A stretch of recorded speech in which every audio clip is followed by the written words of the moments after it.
너 지금 2시간이나 연습 못한 거 알아? 너 지금 제정신이야? 너 미쳤니? 그러면서 이제 네 인생은 끝이야. 망했어. 더 이상 피아노는 칠 수 없어.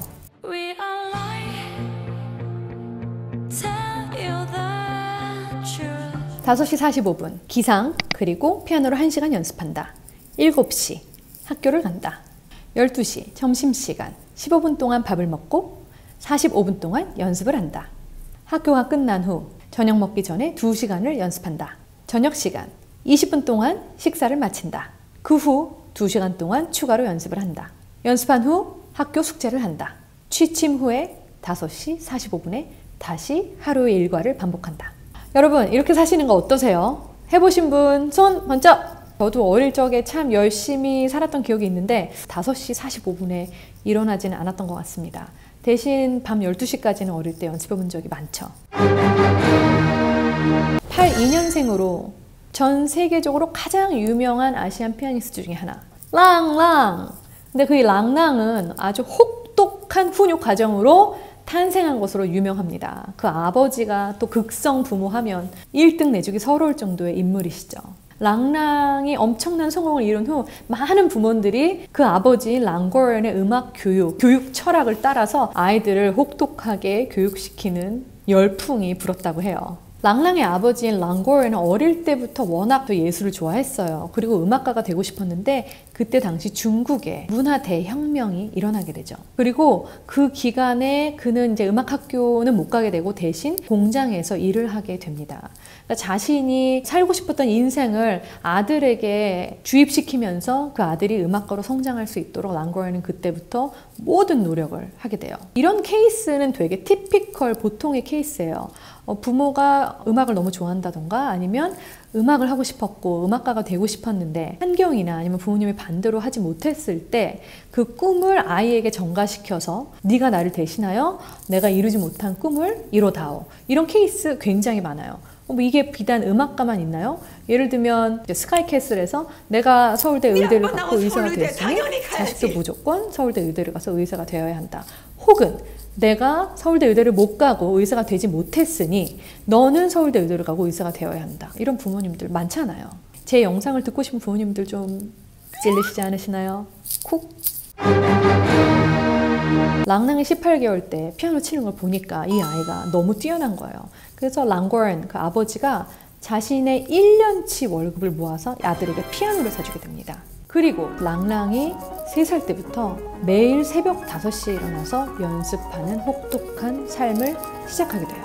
그리고 그가 5살 때 출전한 첫 콩쿠르에서 결국 1등을 거머쥐게 되는 거죠. 랑랑이 8살 때 그 아버지는 결단을 내립니다. 이 아이를 이 시골에서 키울 수는 없다. 보다 넓은 세상에서 체계적인 교육이 가능한 음악학교를 보내야겠다는 생각에 아들을 데리고 베이징으로 이사를 가게 됩니다. 그때 당시 랑랑 아버지의 직장은 특수경찰이라는 상당히 안정적인 직장이었는데 그 아버지는 그냥 이걸 관두고 내가 아들을 서포트해야지 라는 일념으로 이런 무고한 혹은 현명한, 글쎄 뭐가 맞는지는 모르겠지만 결정을 내리게 되고 그들은 그때부터 본격적으로 떨어져서 생활하게 됩니다. 랑랑의 어머니는 전화 교환원을 하면서 돈을 벌어 생활비를 그 부자에게 붙였고 그 조그마한 생활비로 랑랑과 그의 아버지는 베이징에서의 생활을 시작하게 되는 거죠. 아주 조그마한 베이징의 빈민가 아파트에서 이 부자는 생활을 하게 됩니다. 나중에 랑랑이 회고하기를 난방이 안 돼서 너무나도 추웠는데 난방 기구를 살 돈이 없었다는 거예요. 그래서 땀을 내기 위해서 연습에 더 매진을 하였다라고 말하기도 했습니다. 그리고 또 덧붙였어요. 거의 미치광이 수준으로 연습에 매달렸다고. 저 갑자기 눈물 나려고 그래요. 아, 왜 이렇게 오늘 감성 충만이야. 사실 음악가들, 소위 세계적인 대가들의 연주나 그런 화려한 무대의 모습을 보면 그들이 굉장히 어둡고 고통스럽고 괴로웠고 인내해야 됐던 시절은 우리들이 잘 모르잖아요. 하지만 음악인들의 그런 화려한 빛나는 모습 뒤에는 처절한 고통과 고뇌가 있습니다. 랑랑이 굉장히 무대에서 밝고 즐겁고 그는 굉장히 해피 바이러스, 해피한 에너지를 막 뿜는 피아니스트잖아요.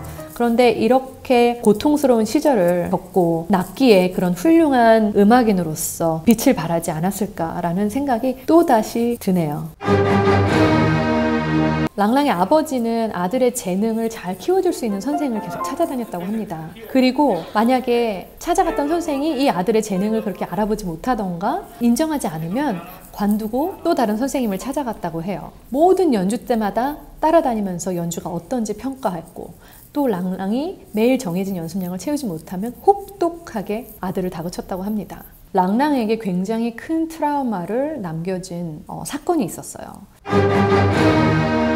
그가 9살 때 일이었는데요. 랑랑이 학교에서 합창 반주를 하다가 집에 늦게 온 거예요. 그런데 그때 당시 랑랑은 항상 피아노 연습을 혼자 했기 때문에 합창 연습 반주를 하면서 남들과 같이 인터랙션하고 이게 굉장히 재밌었다고 합니다. 그런데 합창 연습이 늦어져서 2시간 정도 평소보다 늦게 왔는데 그를 기다리는 아버지가 이제 무지하게 화가 났던 거죠. 그리고 랑랑이 집에 오는 순간 이성을 잃고 미친 듯이 소리를 지르기 시작합니다. 너 지금 2시간이나 연습 못한 거 알아? 너 지금 제정신이야? 너 미쳤니? 그러면서 이제 네 인생은 끝이야. 망했어. 더 이상 피아노는 칠 수 없어.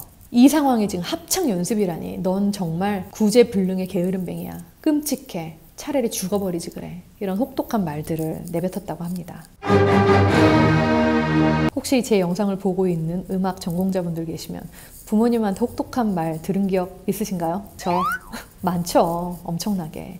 물론 안 그러신 부모님들도 있지만 부모님들의 아이를 너무 사랑하고 또 그 아이에 대한 너무 기대가 커지면 커질수록 자신도 모르게 너무 감정적으로 반응을 하게 되는 것 같아요. 그게 사랑에 기반되기는 했는데 굉장히 건강하지 못한 리액션이기는 하죠. 스카이캣을 보시면 아시죠, 여러분? 그리고 이 아버지는 약이 든 병을 랑랑에게 던집니다. 던진 뿐만이 아니고 아이한테 그 약을 먹여서 죽이려고 했어요. 물론 좀 너무 감정적으로 격해졌기 때문에 설마 진짜 죽이려고 했을까 싶기는 한데 정말 끔찍한 상황 아니겠어요, 여러분? 거의 이거는 아동학대야. 근데 이제 랑랑이 너무 무서워서 거부하려고 하니까 그들이 이제 11층에 살았던 것 같은데 아버지가 너 그러면 여기서 그냥 뛰어내리라고 베란다에서 라고 말하기까지 합니다. 그때 너무 랑랑이 상처를 입고 극도로 이제 그도 감정이 격해진 나머지 벽을 손으로 치면서 절대로 피아노는 앞으로 치지 않을 거라고, 나는 내 손이 이 세상에서 가장 싫다며 계속해서 이제 손을 아프게 하는 행위를 반복했죠. 이때 아버지가 정신을 차리게 됩니다. 그러면서 아들에게 울면서 그냥 너가 연습을 못한 거에 너의 앞날 때문에 내가 순간 너무 걱정이 되어서 그랬다. 아들아 괜찮다 미안하다라고 사과를 했지만 이런 일이 있은 후 랑랑은 수개월 동안 아버지랑 대화를 하지 않았고 피아노도 손을 대지 않았다고 해요. 아무튼 이런 어린 아이가 겪기에는 정말 너무나도 큰 상처의 경험이죠. 그럼에도 불구하고 지금 랑랑은 그가 쓴 자서전에서도 또 많은 인터뷰에서 얘기합니다. 아버지가 없는 자신의 삶은 전혀 상상할 수가 없다고. 이런 고생 끝에 랑랑은 3,000명의 지원자 중에 1등으로 중앙음악원 입학시험에 당당하게 합격하게 됩니다.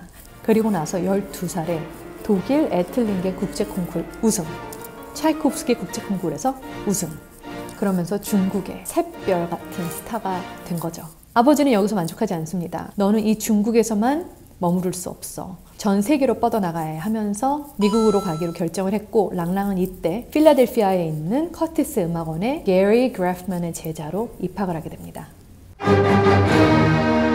요즘에는 랑랑의 관심은 연주도 있지만 교육에 많이 맞춰졌어요. 특히 어린 아이들과 랑랑은 작업하는 걸 굉장히 엔조이한다고 해요.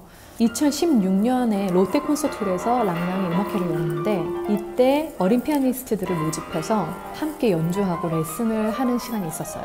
그가 어떤 인터뷰에서 말했다고 합니다. 자기같이 재능이 있는 아이들이 그렇게 고생을 하면서 고통 속에서 음악 공부를 하지 않게 하기 위해서 교육 사업에 끊임없이 재능 기부를 하고 도와줄 것이라고 말을 했습니다. 그래서 그는 2008년에 랑랑 인터내셔널 뮤직 파운데이션 랑랑 재단을 설립을 하였고 약 미화 500만 달러, 한화로는 58억 원 정도 되는 돈을 이 교육 사업에 기부했다고 합니다. 마냥 행복하며 멋있어만 보이는 랑랑의 무대, 하지만 그 뒤에는 혹독한 아픔이 또 피눈물 나는 노력이 있었음을 다시 한번 생각하면서 다음 세대를 키우기 위한 랑랑의 뜻깊은 행보에 응원의 박수를 보냅니다.